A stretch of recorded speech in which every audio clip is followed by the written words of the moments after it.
Panorama group, जो सोचता है वो करता है। आपके अपने सपनों का आशियाना।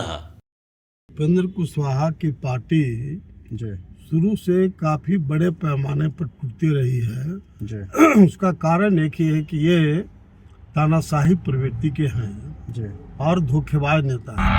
कि अगर पत्नी को बनाते मंत्री जी तो एक उचित था, लेकिन बेटा को जो एमएलए नहीं है उसको बना दिए, उसका तो रिएक्शन विधायकों में होगा ही नहीं। नमस्कार, न्यूज फाउंडेशन देख रहे हैं आप। मैं हूं आपके साथ धीरज सिंह।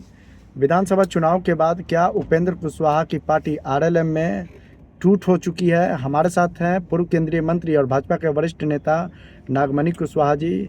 सर, जब से विधानसभा चुनाव का रिजल्ट आया है तब से कहा जा रहा है कि जो उपेंद्र कुशवाहा जी की पार्टी है उनमें 4 विधायक जीते थे, 4 में से 3 विधायक उपेंद्र कुशवाहा के रडार से बाहर चल रहे हैं। क्या कहेंगे पहले तो जो आरोप लगातार लगाया जा रहा है?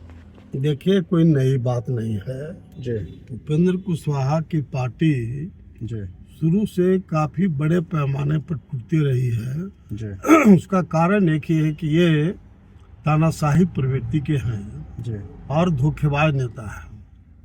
जी अरुण कुमार जी पूर्व सांसद के साथ वही हुआ, मेरे साथ ही हुआ, और सैकड़ों लोग इस मुहिम में रहे हैं। जी इसलिए ये अगर आज टूट होती है तो कोई बड़ी चीज मैं नहीं मानता।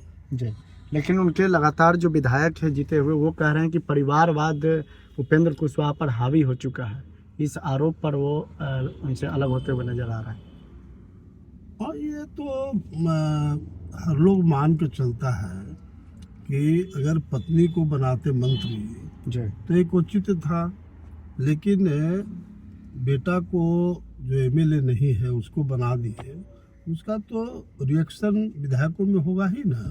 जी और आम लोगों में भी इसके प्रति काफ़ी खराब इम्प्रेशन है कि जहां उपेंद्र कुशवाहा जी बोलते रहे कि परिवारवाद के खिलाफ है, जी और उन्होंने सबसे ज़्यादा ज़बरदस्त रूप से परिवारवाद किया है, जी तो इससे तो मास स्केल पर जनता भी खिलाफ है। जी आप उपेंद्र जी के साथ पुराने साथी भी रहे हैं, आप एनडीए के सहयोगी भी हैं।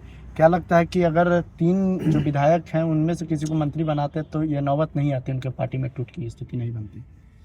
अब इस पर हमारा ज़्यादा कमेंट्स नहीं है क्योंकि एनडीए के पार्ट हैं, और हमारी पार्टी बीजेपी का जो स्टैंड होगा हम लोग उसके साथ रहेंगे। पार्टी का भविष्य क्या देख रहे हैं आरएलएम का? चूंकि 6 सीट पर चुनाव लड़े थे, 4 पे जीत हासिल की है।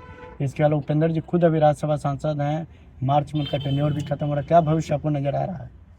देखिए, जो भी चुनाव लोग जीते हैं बीजेपी के और एनडीए के सपोर्ट से लोग जीते हैं जी और अगर अपने बलबूते पर चुनाव इन्हें लड़े तो 2-4 हजार वोट मिल जाए इन लोग को, यही बहुत बड़ी चीज़ है।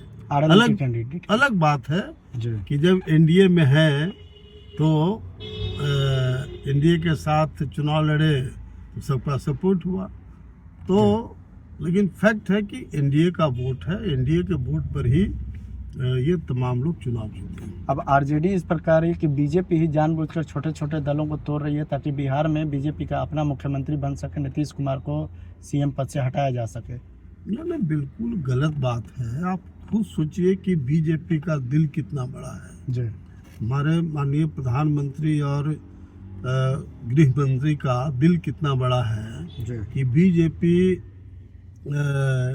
इसके पहले भी काफ़ी कम जेडीयू का आया था पिछले चुनाव में, लेकिन फिर भी बीजेपी ने नीतीश बाबू को ही मुख्यमंत्री बनाया था। बिल्कुल। इसलिए ये विपक्ष का जो आरोप है उसमें कोई तथ्य नहीं है।